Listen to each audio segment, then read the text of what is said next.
కనీసం ఎండాకాలంలో గ్రీజ్ పెట్టి కూడా కనీసం ఎక్కడ కూడా ఒక చిన్న పని చేస్తున్న సందర్భం లేదు ఇప్పటి వరకు. ఏ ప్రాజెక్టుల మీద ఉన్న గేట్లకైనా సరే. వాస్తవానికి ఒక చెరువు తుముక్కు కూడా ఉండే గేటుకు కూడా గ్రీజ్ పెట్టుకొని రెడీగా ఉండాలి వర్షాకాలం వచ్చేటప్పటికి. ఎవరికి సోయలేదు ఈ ప్రభుత్వంలో. ముఖ్యమంత్రికి సోయలేదు, నా ఇరిగేషన్ మంత్రికి లేదు, ఏ జిల్లాలలో ఆ జిల్లాలకు ఉండే మంత్రులకు సోయలేదు. తీసిరు కానీ గేట్ లేదు, రోప్ తెగిపోయిందని చెప్పి కేవలం మనుషుల కొరకు మాత్రమే వాడగలుగుతాం, ఇవ్వము అని చెప్పి మాట్లాడుతున్నారు. అన్నిటికీ మించి రాష్ట్ర ప్రభుత్వమే, తెలంగాణ రాష్ట్ర ప్రభుత్వమే తెలంగాణ ప్రజలపైన పెద్ద కుట్ర చేస్తున్నది. ఎట్టి పరిస్థితులలో పంటలు పండనీయొద్దు అని చెప్పి. ఒక్క వరిధాన్యమే కాదు, వరిధాన్యం అయితే బోనస్ అడుగుతారు, పంట పండించి అడ్డగోలుగా బోనస్లతో ఇబ్బంది అవుతుంది. మనం ఏదో మోసం చేద్దామని చెప్పి సన్నోట్లకు మాత్రమే ఇస్తామని చెప్తే రైతులు తెలివి వారినరు, అందరు సన్నోట్లకు మారినరు అని చెప్పి వరిని డిస్కరేజ్ చేయడం కొరకు అని చెప్పి ఏదో ఎల్లిలో వస్తుంది, ఈ వస్తుంది, అది వస్తుంది అని చెప్పి భయపెట్టించి తప్పించి దొబ్బే ప్రయత్నం చేస్తున్నారు. నిజమే, వరికి కాదు, మరి ఏ పంట పండియడానికో నువ్వు చెప్తుంది.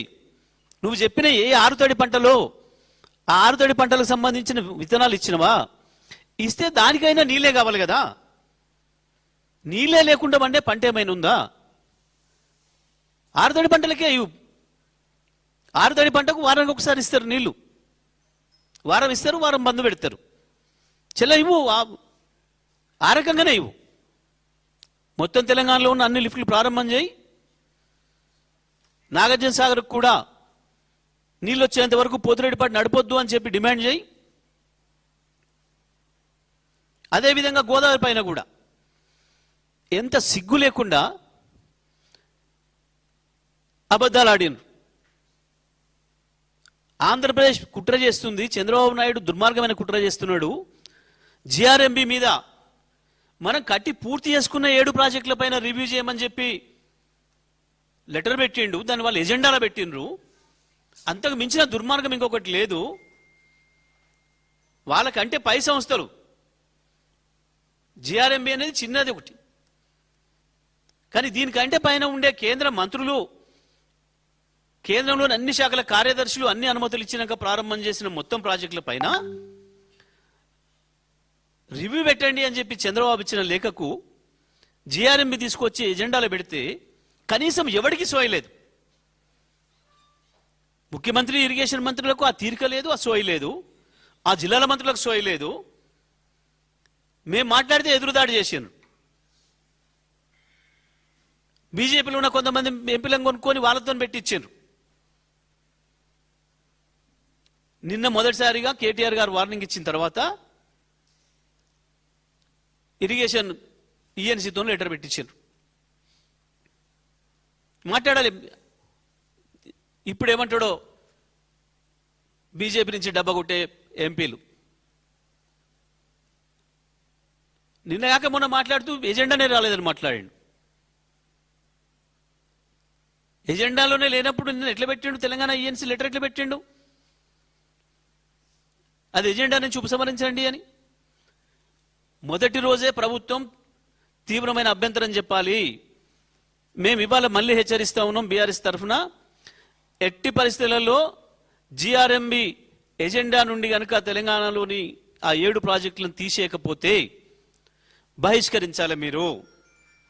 లేదు, తప్పకుండా కేటీఆర్ గారు చెప్పిన పద్ధతుల్లో తెలంగాణ సైన్యం బ్రహ్మాండంగా మీ మీటింగ్ హాజరవుతుంది, సంగతి ఏందో తెలుస్తుంది.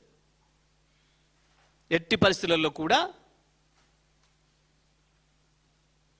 ఎజెండా నుంచి తీసేయిస్తారా, లేదు మీరు బహిష్కరిస్తారా నిరసనగా, లేదా తెలంగాణ వాదుల్ని, బీఆర్ఎస్ సైనికుల్ని రమ్మంటారా?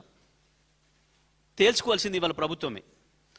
ఇంకొక వైపు కృష్ణ పైన నాగార్జున సాగర్ కూడా నిండేంత వరకు ఎట్టి పరిస్థితుల్లో కూడా పోతిరెడ్డిపాడు నుంచి నీళ్లు తీసుకోవడానికి అనుమతించడానికి వీల్లేదు. 854 పైన ఉన్నాయి కదా అని చెప్పి వాళ్ళు 78 వచ్చినాయని చెప్పి ఇష్టం వచ్చినట్టు నీళ్ళు తీసుకొని పోతున్నారు గేట్లు లేపి. ఎవడు లేడు ఆడ, కేఆర్ఎంబి ఎవడు లేడు, ఎవడు లేడు, ఒక మనిషి కూడా దిక్కులేడు. ఏమైనా ఆర్డర్ వస్తుందో ఎట్లా లేపుతున్నారో గేట్లు ఇష్టం వచ్చిన పద్ధతుల్లో లేపేస్తున్నారు. కానీ ఇటువైపు మంత్రులకు మాత్రం సోయి లేదు. వాళ్ళ ఆత్మలను అమ్ముకున్నారు, అన్ని అమ్ముకున్నారు. తెలంగాణ ప్రజల ప్రయోజనాల్ని అమ్ముకొని రాజకీయ పబ్బం గడుపుకుంటున్నారు. ఎందుకు భయమవుతుంది వీళ్ళకు చంద్రబాబు గురించి మాట్లాడడానికి? చంద్రబాబు చేస్తుంది ద్రోహం కాదు. నిజమే మా రాష్ట్ర ప్రజలకు అక్కడ ఉన్నాయి, నేను నీళ్ళు తీసుకుపోతున్నాను చంద్రబాబు అంటే అనొచ్చు. కానీ జిఆర్ఎంబి ఉత్తరం సంగతి ఏంది? దేని కొరకు? తెలంగాణ ప్రజలకు ఇప్పటికి కూడా అర్థం కావాలి. తెలంగాణ మేధావులు, తెలంగాణ విద్యావంతులు, తెలంగాణ రైతాంగం, తెలంగాణ యువత అందరూ కూడా అర్థం చేసుకోవాల్సింది, కాళేశ్వరాన్ని మేము మొదటి నుంచి చెప్తున్నట్టు కాళేశ్వరాన్ని పండబెట్టింది కేవలం చంద్రబాబు కొరకే, రేవంత్ రెడ్డి. ఇవాళ దాని ఫలితంగానే మొత్తానికి మొత్తం కృష్ణ పైన కట్టిన, గోదావరి పైన కట్టిన 7 ప్రాజెక్టులను కూడా అనుమతుల పైన రివ్యూ చేయమని చెప్పి అడిగే ధైర్యం వచ్చింది చంద్రబాబుకు. మీరు లొంగిపోయి కుక్కలాగా బతుకుతున్నారు కాబట్టి ఆయన దగ్గర ఆ ధైర్యం వచ్చింది. మరొక వైపు నాగార్జున సాగర్కు నీళ్లు రాకుండానే దౌర్జన్యంగా పోతిరెడ్డిపాడు గేట్లెత్తి నీళ్లు తీసుకుపోతున్నారు.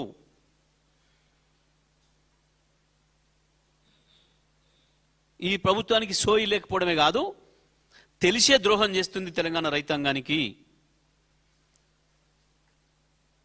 ఇప్పటికైనా చూసిన తర్వాతనైనా తెలంగాణ మంత్రులు, తెలంగాణ ఎమ్మెల్యేలు, ఎంపీలు సోయి తెచ్చుకోవాలని చెప్పి మేము విజ్ఞప్తి చేస్తూ ఉన్నాం. ఏం జరుగుతుందో మీ ప్రభుత్వంలో,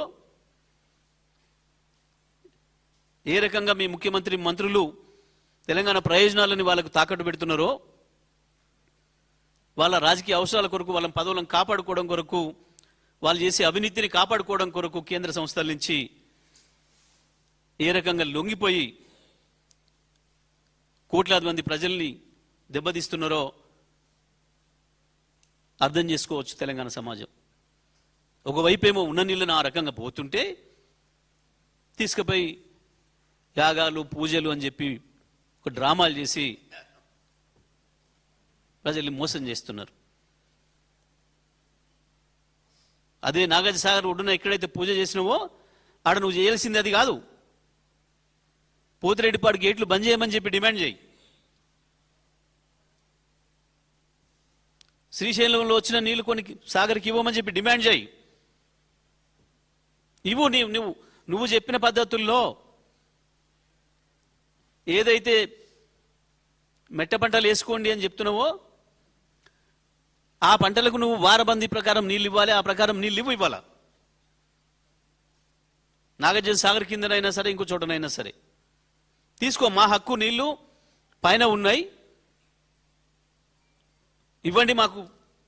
నాగార్జున సాగర్కి ఇవ్వండి, ఒక 20 టీఎంసీలు ఇవ్వండి, ఆరుతడి పంటలకే మేము వేసుకుంటామని చెప్పి రైతాంగం తరఫున కొట్టాడాల్సిన బాధ్యత రాష్ట్ర ప్రభుత్వం పైన ఉంది. కానీ వాళ్ళు వస్తున్న నీళ్లు వస్తున్నట్లు మొత్తం పోతిరెడ్డిపాడుతో తీసుకుపోయిన తర్వాత నాగార్జున సాగర్ ఎట్లా నింతది? నాగార్జున సాగర్ రైతాంగం బతికింది రేపు. నాగార్జున సాగర్ ఎడమ కాలువ కింద ఉన్న రైతులు మొత్తం అర్థం చేసుకోవాల్సిన పరిస్థితి ఇది. ఆ ఎస్ఎల్బిసి అని చెప్పబడుతున్న